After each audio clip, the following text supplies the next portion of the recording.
Well, that, my friend, is actually a fantastic question. Why is it that they stopped using it? What is the counter to the brigandine armor?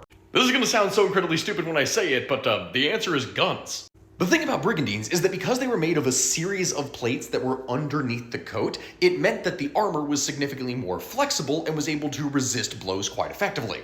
Because it was also easier to make than many more advanced forms of plate, that simultaneously means that this armor was able to last for centuries longer than other pieces. However, unlike what you would see later with the development of plate armor and then cuirasses, brigandines were not able to divert the force of gunshots nearly as easily.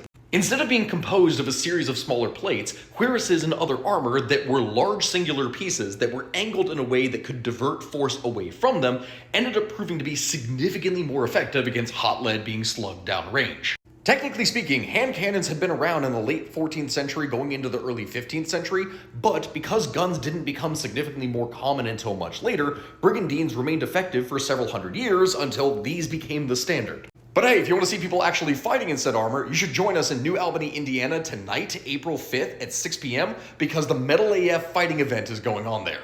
And I get to commentate.